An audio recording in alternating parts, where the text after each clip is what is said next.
Bienvenue dans ce nouvel épisode du Laboratoire. Je suis Daniel Murray-Thomas, journaliste TV devenu médiatrainer.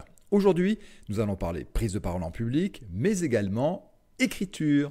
Mon invité est en effet Marine Balançard, co-autrice avec Quentin Bousse aux éditions Erol du livre Les super pouvoirs des dyslexiques en entreprise. Si vous souhaitez savoir comment de grands noms de l'industrie, des médias, de la politique, des sciences ont réussi à transformer leurs différences en atouts et comprendre comment les 10 peuvent nous aider à traverser le siècle, vous êtes au bon endroit. Bonjour Marine Balançard. Bonjour Daniel. Pour démarrer ce nouvel audio, une devinette. Quel point commun peut-il exister entre Thomas Edison, Steve Jobs, Richard Branson, Thomas Legrand, Jean-Louis Etienne, Léonard de Vinci, Henry Ford, Stéphane Séjourné? Eh bien, ils sont tous dyslexiques. Vous avez exactement décrit un certain nombre de personnalités dyslexiques. Léonard de Vinci, c'est un peu plus difficile de l'identifier parce qu'il a vécu il y a assez longtemps. Par contre, des chercheurs italiens ont démontré qu'il y avait une forte probabilité qu'il soit dyslexique parce qu'il réunit toutes les caractéristiques des personnes dyslexiques. Visionnaire, et on le voit très bien dans ses dessins, une capacité à dessiner en trois dimensions, à voir en trois dimensions quasiment innée, largement au-dessus de la moyenne. Et puis il avait des différents détails, semblent indiquer qu'il était très dyslexique. Et en fait, il y a 50 nuances de dyslexie. Certains ne sont pas bons en orthographe, d'autres ne sont pas bons en calcul, en dessin ou aussi à l'oral. Et j'en reviens par exemple à Stéphane Séjourné, lorsque le jeune ministre des Affaires étrangères a pris ses fonctions en France, il a fait l'objet de moqueries de la part de ses opposants politiques. Il a fait l'objet de moqueries exactement comme ce serait le cas en entreprise, c'est-à-dire qu'on ne comprend pas comment, à ce niveau, on peut encore buter sur des mots. Et effectivement, c'est lié à la dyslexie. Ça peut être la dyslexie aussi est souvent accompagnée d'autres troubles qui peuvent être la dysgraphie, donc la difficulté à écrire lisiblement. Et c'est d'ailleurs pour ça qu'on retrouve beaucoup de médecins dyslexiques et on les reconnaît à l'écriture et ils le disent eux-mêmes, comme ils ne se rappellent pas de l'orthographe, ils écrivent, quand ils ne savent pas s'il y a un N ou deux N, ils font un trait et c'est cette fameuse écriture des médecins. Alors eux ont des moyens de contournement, par exemple ils utilisent des logiciels de dictée vocale, ils dictent leur rapport hein, qui est parfaitement écrit et corrigé, mais en fait beaucoup de médecins sont dyslexiques, on en retrouve beaucoup dans les études de médecine, études d'ingénieurs. Et effectivement, la chose importante que vous soulignez, c'est que derrière la dyslexie, l'intelligence est intacte. Et donc, il est normal de retrouver des personnes dyslexiques à très haut niveau. Et on ne les retrouve pas assez d'ailleurs parce qu'elles sont souvent freinées dans leur évolution de carrière à cause de ce problème d'encodage des mots. Et nous, l'effort que l'on doit faire, c'est de couper ce fil entre cette personne a du mal à s'exprimer ou cette personne a du mal à écrire correctement ou elle fait trop de fautes d'orthographe. Il faut qu'on coupe ce fil entre ces constatations et se dire cette personne n'est pas capable ou je ne peux pas lui faire confiance ou il est nul. Comme on a dit pour Stéphane Séjourné, c'est la honte. Bah non, en fait, derrière, il y a une personne tout à fait compétente et capable. Ça mène le sujet finalement à se vivre avec un réel syndrome de l'imposteur. Et c'est bien dommage au regard de la petite liste que j'ai donnée en début de cet audio. Henry Ford, grand industriel, Jean-Louis Etienne, un explorateur qui fait rêver, Thomas Legrand, journaliste à France Inter, Libération, Richard Branson, également l'industriel qu'on ne présente plus, ou Steve Jobs. Euh, un enfant et ensuite un adulte aurait un modèle français. Est-ce que Stéphane Séjourné aura ce rôle? Ça peut libérer.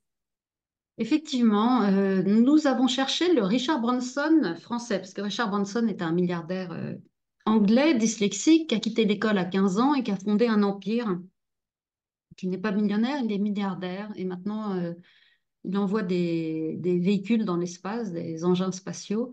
Il n'y a pas de limite à sa créativité. En France, on a cherché le Richard Branson français et personne ne s'est manifesté.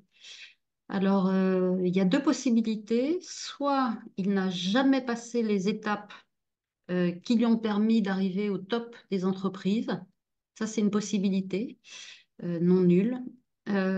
Soit il y a un Richard Branson français, quelque part. On peut peut-être chercher dans les self-made man, par exemple, qui sera à la tête d'un empire.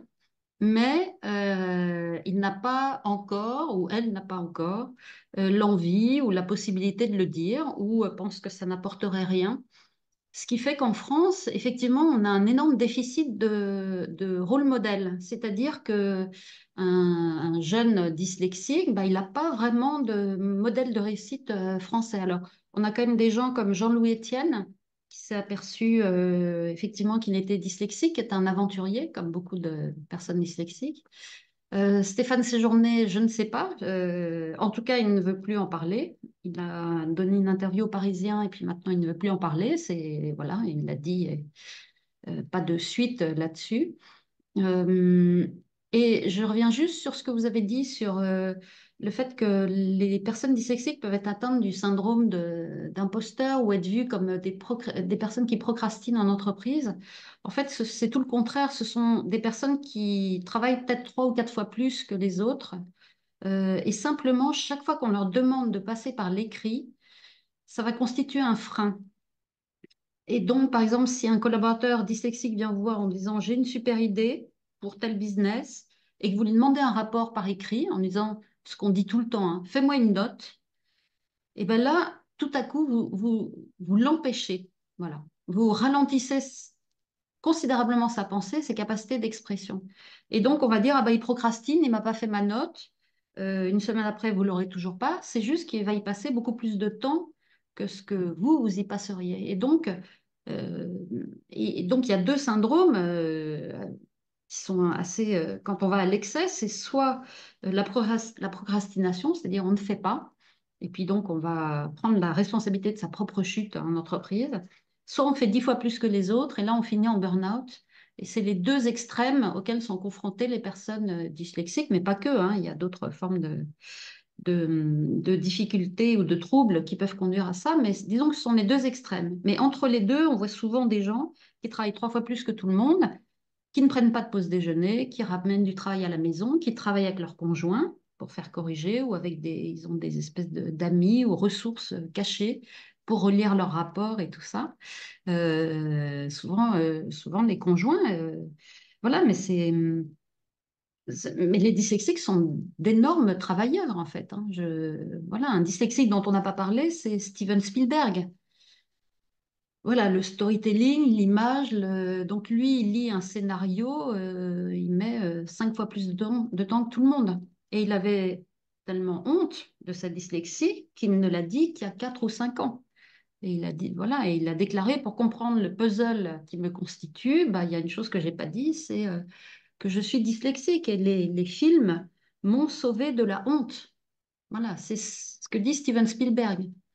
Vous avez beaucoup souligné la difficulté à l'écrit, cette culture de la note. Il n'en reste pas moins qu'à l'oral aussi. C'est compliqué, pas forcément peut-être d'improviser, mais ne serait-ce que de lire devant tout le monde en réunion. Pareil, Voilà. cauchemar. La lecture comme ça euh, devant des gens, et en fait, il y a comme des stigmates de la dyslexie. C'est-à-dire que quand vous leur demandez de lire des choses qu'ils n'ont pas lues avant, qu'ils découvrent, en fait, ils se retrouvent dans la situation où ils sont à l'école et où enfin, c'est vraiment, ça crée des traumatismes, c'est que toute la classe y arrive, sauf la personne dyslexique. Alors qu'il n'y peut rien, c'est-à-dire qu'il ne peut pas. C'est voilà, c'est comme un myope qui n'aurait pas ses lunettes, on ne va pas lui dire fais un effort. Il ne peut pas, c'est tout. Donc, et ces stigmates, ces blessures d'enfance qui sont répétées chaque jour, hein, tous les matins, tous les après-midi, où tout le monde y arrive, sauf nous, eh ben, ça crée des traumatismes et puis ça se réveille très rapidement à l'âge adulte. Chaque fois qu'on se remet dans une situation de découvrir des écrits, en entreprise, typiquement, ce serait de demander en réunion à une personne dyslexique, tiens, bah, lis-moi ces 3 slides ou lis-moi ce rapport. ou lis-moi ce résumé devant tout le monde, bah, ça peut créer des... Enfin, il y a des personnes dyslexiques brillantissimes, même des patrons d'entreprise, qui m'ont dit qu'ils avaient failli tourner de l'œil, qui s'étaient accrochés à la table parce que ça a été le voile noir. Voilà, pour dire la puissance de ces traumatismes. J'imagine, en vous entendant, que par exemple le PowerPoint, c'est pas fait pour eux Alors, un PowerPoint rempli de mots et de textes à la française. à la française, avec 50 PowerPoint qu'on fait défiler, qu'on lit, et que voilà. Ça, c'est complètement rédhibitoire pour une personne dyslexique. Eux ont une pensée en images, c'est-à-dire que par exemple, si je vous dis arbre, je ne sais pas si vous voyez un arbre ou si vous voyez le mot arbre, A-R-B-R-E. Moi, je vois le mot arbre. Les personnes dyslexiques, ils voient un arbre, mais ils voient un arbre à 360 degrés. Ils voient leurs racines, ils voient comment fonctionne, comment s'écoule la sève, comment ils voient les feuilles. Donc, ils voient une image. Une image vaut 1000 mots. Donc, des personnes qui pensent en images, c'est extrêmement précieux pour une entreprise. Donc, pour une personne dyslexique, ce qui est beaucoup plus facile, ce sont des diagrammes, des cartes mentales ou des slides PowerPoint ou autres, hein, mais avec des mots-clés. Voilà, pas des tartines de texte, mais en fait, c'est un bienfait pour tout le monde parce que en réalité, on n'en peut plus de ces PowerPoint à rallonge. Il n'y a pas que les personnes dyslexiques. Ce que j'essaie de vous dire, c'est que toutes les bonnes pratiques qu'il devrait y avoir en entreprise, tout ce qu'on dit, qu'on donne comme conseil pour les personnes dyslexiques, en réalité, ça vaut pour tout le monde. Voilà, faire des réunions plus courtes parce que les personnes dyslexiques se fatiguent plus, notamment à la lecture, mais c'est pour tout le monde que c'est bénéfique. Voilà, et ça fait une politique d'inclusion et ça valorise la diversité. Là, je vous entends, on ne peut que rêver pour une entreprise au minimum d'avoir des managers dyslexiques, voire des dirigeants. Avec eux, c'est l'imagination au pouvoir. Il semblerait, d'après une chercheuse qui s'appelle Helen Taylor, qui a écrit un article là, qui est à l'université de Cambridge, que, en gros, 90% de la population soit spécialisée dans l'exploitation des données existantes. Donc, on les trie, on leur donne du sens, on a le sens du détail, on sait ranger les données. Voilà, donc ça nous permet d'exploiter l'existant. Et il y aurait 10% de la population, donc ça correspond à peu près à la part des personnes dyslexiques. Et donc, ce serait une mutation génétique, hein, d'après Hélène Taylor. C'est pourquoi la dyslexie est héréditaire. Ça ne nous tombe pas dessus comme ça. 10% de la population serait spécialisée dans l'exploration et la découverte de ce qu'il y a plus loin de l'inconnu. Et l'idée, et pourquoi on a besoin de ces personnes en tant que groupe humain, c'est parce que ils vont permettre la survie de l'espèce en allant chercher des informations qui ne sont pas encore disponibles et qui vont permettre d'actualiser nos connaissances. Mais par contre, ils vont avoir une vision plus générale, plus globale, moins dans le détail et assez coûteuse parce que quand on part explorer, il y a quand même de fortes chances qu'on ne trouve rien ou que ce soit une dépense d'énergie phénoménale pour finalement rapporter peu d'informations. Et donc la coopération entre ces deux groupes, ceux qui exploitent les données et ceux qui explorent, c'est ça qui fait que l'espèce humaine, ensemble, a un espèce de génie propre et qu'elle va être capable d'évoluer. Donc ça, c'est toute la théorie de la complémentarité d'Hélène Taylor. Et effectivement, c'est validé pas que par elle, puisque d'autres ressources permettent de montrer que les personnes dyslexiques sont significativement supérieures à la moyenne en imagination, pensée en images, storytelling. Donc ça doit vous parler aussi. D'où Steven Spielberg, hein. Ils sont capables d'un problème très complexe de vous raconter une histoire qui fait que vous allez tout de suite saisir l'essentiel et comprendre le problème. Les C'est personnes dyslexiques sont significativement supérieures aux autres aussi pour la résolution de problèmes complexes parce qu'en fait, ils arrivent à connecter des idées et des domaines que quelqu'un qui travaille dans le détail n'arriverait pas à faire se connecter ou à trouver les relations et les liens qui permettront de trouver une solution.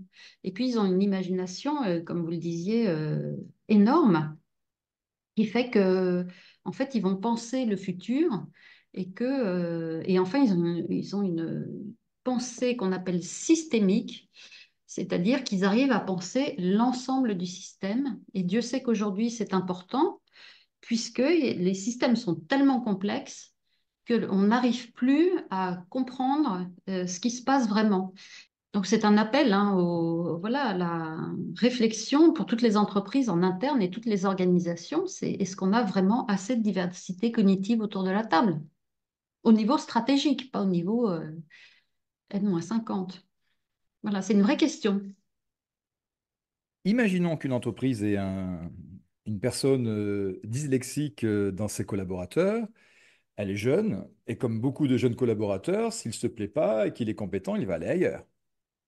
La particularité des jeunes, contrairement à d'autres générations, c'est qu'ils vont être extrêmement sensibles à l'effort que l'entreprise fait pour être ce qu'on appelle inclusive. Le mot est très laid, mais en fait, les jeunes ont besoin de savoir et d'être certains que l'entreprise est prête à les accueillir dans leur singularité.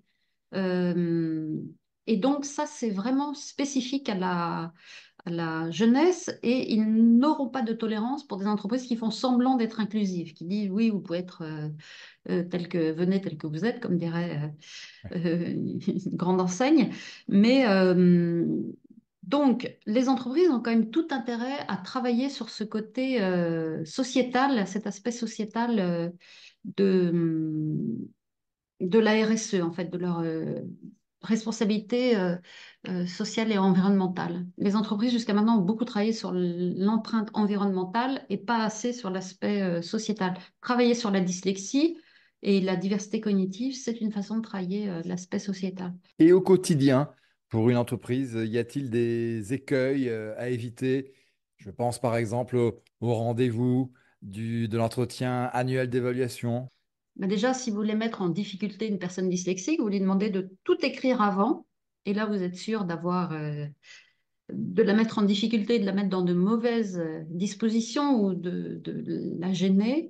Et puis, si vous faites des évaluations à rallonge et écrites, effectivement, vous allez avoir beaucoup de difficultés à mobiliser ou à valoriser la personne dyslexique.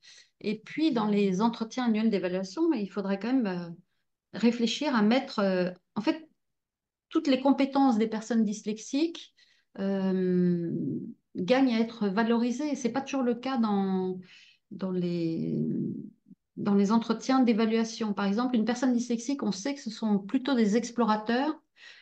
Pourquoi ne pas mettre un item, rajouter un item, quelle a été ta plus grande tentative qui a fonctionné ou pas, même si c'était une erreur ou un échec? Quel est ton plus grand échec cette année? Juste pour montrer qu'on valorise le fait de tenter des choses et d'explorer des nouvelles façons de faire. Et ça n'existe pas à ma connaissance. Peut-être dans des startups, ça peut exister, mais quel est ton plus grand échec cette année? Je ne pense pas que ça existe dans les entretiens annuels d'évaluation. Il le faudrait pour des personnes dyslexiques. Voilà, en fait, je les compare souvent à l'Albatros de Baudelaire, cette poésie où en fait ces albatros posés sur le pont des bateaux ne peuvent pas déployer leurs grandes ailes. Ça, c'est toute la poésie de Baudelaire, alors qu'ils sont majestueux quand ils volent, mais sur les ponts des bateaux, ils ressemblent à rien en fait. Et les personnes dyslexiques, c'est un peu ça. Tant que on les a pas valorisés, qu'on les a pas aidés à déployer leurs propres ailes, leurs grandes ailes, eh ben, ils vont rester comme empêchés, voilà, dans l'entreprise. Et c'est vraiment un sujet de performance, hein. C'est pas un sujet que d'équité ou de justice sociale. C'est vraiment la performance qui est impactée quand les gens n'arrivent pas à exprimer leurs compétences. L'intervenante que vous êtes, Marine Balançard, auprès de managers, doit avoir des recommandations pour s'adresser à une personne dyslexique. On ne peut pas la manager comme on le ferait avec tout le monde. Les clés de la motivation sont différentes. Effectivement, quelqu'un qui manage une personne dyslexique, s'il le sait, alors ça change tout parce que la responsabilité du manager, c'est déjà de se renseigner, de comprendre ce que c'est que la dyslexie. Ça, je pense que là, on est au 21e siècle, il y a déjà un quart du 21e siècle qui est passé quasiment. On ne peut plus, en tant que manager, ne pas savoir ce que c'est que la dyslexie, l'autisme voilà, et ces troubles cognitifs reconnus par la loi handicap. Le 21e siècle, il sera 10 ou ne sera pas, selon vous? Le 21e siècle, c'est le siècle rêvé pour les personnes dyslexiques. Pourquoi? Parce que toutes leurs difficultés d'écriture ou de lecture peuvent être compensées maintenant par les outils numériques, l'intelligence artificielle. Et donc, moi, je vois des jeunes qui écrivent des rapports, par exemple, pour leur fin d'études, et qui utilisent tous ces logiciels de dictée vocale et qui repassent pour avoir un travail très fin, qui repassent des parties dans l'intelligence artificielle pour pouvoir dire exactement ce qu'ils ont envie de dire. Et en fait, voilà, le 21e siècle, c'est le siècle des dyslexiques. Pourquoi? Parce qu'il y a des défis très complexes. Il y a l'intelligence artificielle, on en a parlé, le dérèglement climatique. Et puis, d'autre part, il y a les outils qui font que leurs problèmes ne seront plus un problème. Voilà. Et là encore, les personnes dyslexiques doivent se renseigner sur voilà, tous ces lecteurs immersifs. Maintenant, il y a des livres audio, il n'y avait pas ça avant. Enfin, c'est le siècle de la diversité, ça c'est sûr. Je remarque, celles et ceux qui nous écoutent, j'en suis sûr, auront la même réflexion que, en plus de transformer la différence en atout, ici la dyslexie, vous nous proposez des clés de transformation du quotidien en entreprise pour en faire de vraies opportunités de changement. J'ai entendu ce que vous proposiez pour l'entretien annuel d'évaluation et ça m'a donné l'idée en tant qu'organisme de formation de revoir par exemple ma procédure lorsque quelqu'un s'inscrit à un stage de manière à l'inviter à peut-être partager sa dyslexie ou simplement me dire ce dont elle aura besoin ou il aura besoin pour préparer au mieux une session. Absolument. Ça, en tant qu'organisme de formation, on se doit de demander aux participants euh, quel soutien, quel support leur serait le plus bénéfique. Il est tout à fait possible, c'est très simple, hein, mais de donner des slides à l'avance ou de donner des documentations qu'on leur demandera de regarder à l'avance.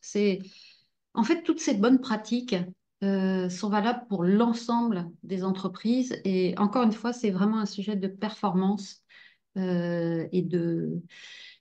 Enfin, voilà, moi, c'est ça qui m'intéresse, c'est la performance des entreprises et que chacun puisse être capable, dans sa singularité, de se développer au sein des entreprises. Il y a peut-être c'est un mot que j'aime bien, que je vais vous proposer, il y a peut-être une question également d'intention.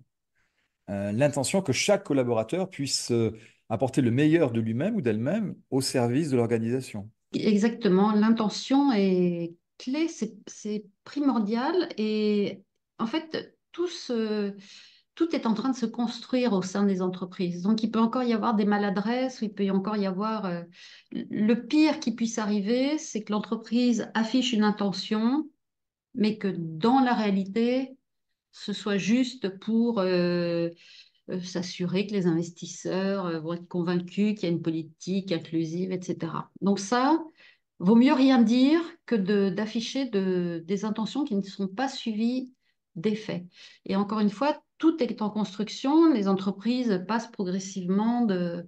Avant, on parlait de la gestion, enfin, il y avait des missions handicap et tout ça. On est en train de passer sur la diversité, sur quelque chose qui est assez positif. Et il faut que les entreprises bougent. Il faut aussi que les personnes concernées, les personnes dyslexiques bougent. Moi, je compte beaucoup sur les jeunes parce que voilà, qui mettent leurs compétences en avant. Il ne s'agit pas d'arriver en entreprise en disant je suis dyslexique, voilà. C'est plutôt d'arriver en disant voilà, moi j'ai telle et telle compétence et par ailleurs je suis dyslexique. Et là, les entreprises vont pouvoir bouger en même temps que leurs collaborateurs. C'est vraiment une invitation pour tous à sortir de nos vieilles habitudes pour aller vers une entreprise voilà, qui est beaucoup plus performante et beaucoup plus euh, inclusive et qui a une vraie, comme vous le dites, intention et attention vis-à-vis de ces personnes. Merci d'avoir été notre invitée, Marine Balançard. Merci de nous avoir montré qu'il est tout à fait possible de transformer ces différences en atouts. Et aujourd'hui, vous l'avez fait en nous parlant de la dyslexie dans les entreprises. Merci Daniel. Ainsi se termine cet entretien avec Marine Balançard, experte en management et performance de la prise de décision. Je vous rappelle le titre de son livre publié aux éditions Erol, Les super pouvoirs des dyslexiques en entreprise. Pour découvrir son offre de conférences et de séminaires sur la diversité cognitive, une seule adresse, ariceal.fr. En ce qui concerne mon offre de formation et de coaching à l'oral, toutes les infos sont à retrouver sur laboîteauximages.com.